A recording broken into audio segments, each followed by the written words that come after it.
प्रधान सांसद अगर किसी गांव को गोद ले लें और उस गांव की तस्वीर न बदले तो शायद मैं नहीं समझता हूं कि किसी गांव की तस्वीर 10 साल में बदली होगी। उखड़े और टूटे हुए ईंट के खंजे, बदहाल हैंडपंप, पावरलूम और पंखे के जाली के कारखाने को आखिर कब तक रफ्तार मिलेगी जो उस गांव में काम होता था, लोग करते थे। टूटी हुई सड़कें, बदहाल पगडंडी, कबड़े हुए ईंट, बंद चापाकल और बिजली, ये हाल है हमारे प्रधान सेवक जी के गोद लिए गांव का।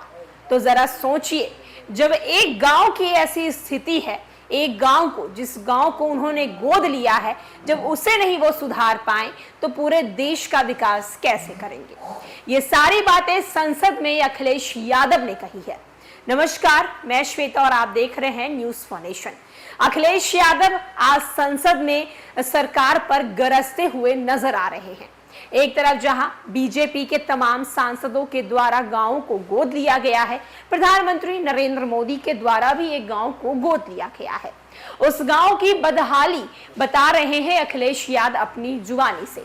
अखिलेश यादव कह रहे हैं कि जिस गांव को प्रधान सेवक ने गोद लिया है, उस गांव की जब ऐसी बदहाली है तो जरा सोचिए देश का विकास कैसे होगा। देखिए किस तरीके से संसद में अखिलेश यादव प्रधानमंत्री नरेंद्र मोदी पर हमलावर है और प्रधानमंत्री नरेंद्र मोदी के कामों को लेकर कैसे उन्हें घेर रहे हैं। हम आपको सीधे तस्वीर दिखाते हैं। प्रदेश अध्यक्ष महोदय वो प्रदेश है जिसने सरकार बीजेपी की बनवाई, एक बार नहीं 2 बार बनवाई, और उसी उत्तर प्रदेश के साथ कितना बड़ा भेदभाव, उत्तर प्रदेश के साथ बड़ा भेदभाव। मुझे याद है वो दिन जब प्रधानमंत्री जी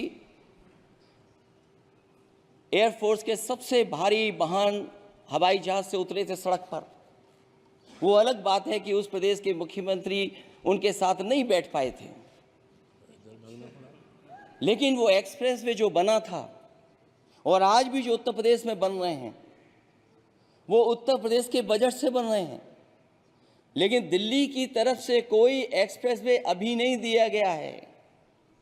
न केवल इंफ्रास्ट्रक्चर में भेदभाव हुआ है, बल्कि हमें याद है कि प्रधानमंत्री जी ने बड़े पैमाने पे गांव गोद लिए थे। और सोचिए, अगर देश के प्रधान सांसद अगर किसी गांव को गोद ले लें और उस गांव की तस्वीर न बदले तो शायद मैं नहीं समझता हूं कि किसी गांव की तस्वीर 10 साल में बदली होगी। मुझे वो गांव जिसको उन्होंने गोद लिया, जो प्रधानमंत्री जी की आदर्श योजना थी उसके तहत जो गोद लिया गया था गांव, वो 5 वर्ष पहले खूब शोर हुआ था कि बनारस शहर की तरह डोमरी में चमचमाने लगेगा एक गांव। हकीकत में कुछ नहीं हुआ।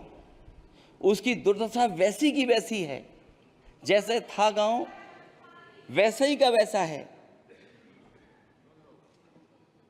टूटी सड़कें, कच्ची पगडंडियां, उखड़े और टूटे हुए ईंट के खंजे, बदहाल हैंडपंप, पावरलूम और पंखे के जाली के कारखाने को आखिर कब तक रफ्तार मिलेगी जो उस गांव में काम होता था, लोग करते थे।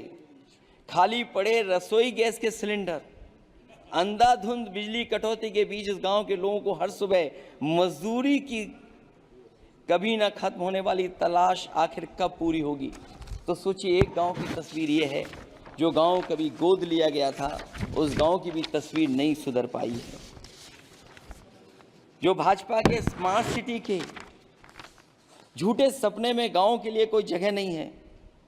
अपने गांव गोद लेने की जो बात कही थी, क्या वो भी जुमला था अध्यक्ष जी? पता नहीं जिस गांव को गोद लिया था उसका नाम भी किसी को याद है कि नहीं। मैं नाम पूछ करके किसी को शर्मिंदा नहीं करूंगा, क्योंकि अगर नाम याद है तो ये तो और भी बुरी बात है कि अपने नाम याद रखने के बावजूद भी कुछ नहीं किया।